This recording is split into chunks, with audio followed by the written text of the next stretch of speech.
Gilmore. Cancorla, as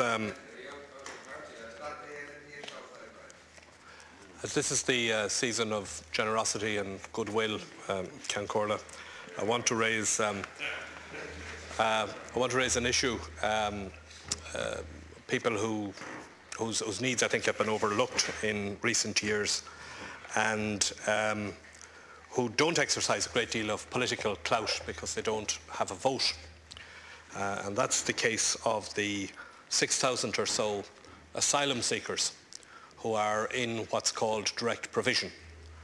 Now this is the arrangement whereby the state pays the board and lodgings of the asylum seekers who are not permitted to work or to claim social welfare in the normal way while their asylum claims are being processed. And as we know, the asylum claims can take a considerable time to be processed. Now, when the system of direct provision was introduced in 1999, a payment was introduced to cover incidental expenses that asylum seekers might have. It's a weekly payment, and it is €19.10 for adults and €9.60 for children. And that's to cover bus fares, incidental expenses of one kind or another, additional food, Christmas gifts at Christmas time, and so on.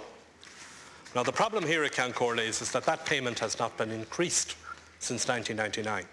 It still stands at the same €19.10 that it was in 1999. It's not a great bounty. You won't go wild on it. And I needn't remind the Taoiseach the number of times that himself and indeed I suppose the rest of us have had our salaries and incomes increased since 1999. So can I ask the Taoiseach at this time of the year if he would consider at least bringing that €19.10 up into line with whatever the movement in incomes has been over the period of time since 1999. I think it is very regrettable that that small allowance, and it is a small allowance, has not been increased in that period of time. The numbers of people who are involved is declining because the number of asylum applications is on the way down, and I think it is a generous gesture that could be made by the government at this time of the year. And Corla, the cost of running the Taoiseach's department to the state has also risen quite considerably since 1999.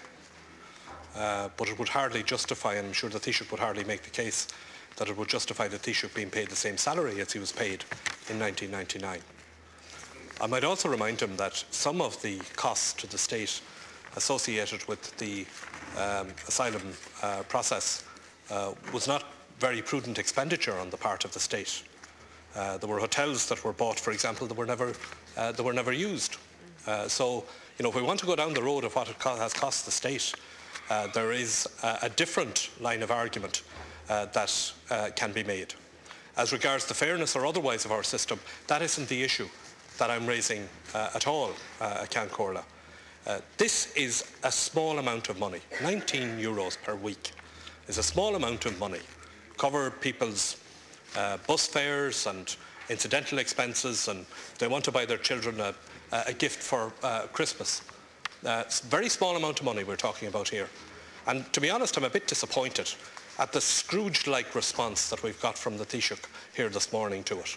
I mean, I didn't honestly expect that there would be resistance to this. This is an area which, frankly, I thought was overlooked in some way.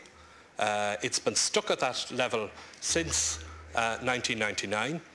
It probably would have been pursued, as I said. These are people who don't have a political clout, they don't have a vote, and therefore they're not exerting political influence. Many of them have come here from very trying situations in their own countries, some cases perhaps fleeing latter-day Herods, and they're in a situation in this country where they're not allowed to work, and they simply have to sit there while their asylum cases are being processed, and some of the processing can take a very long period of time. So all I'm asking for, and again I would ask the Taoiseach to look at this generously. It's not a huge amount of money, it's not going to involve a huge cost to the state, is to at least bring the €19 up to what it would have been in real terms in 1999. It's not an outrageous demand, and I think it is something that could be readily agreed to, and I would ask him and his government to agree to it before Christmas.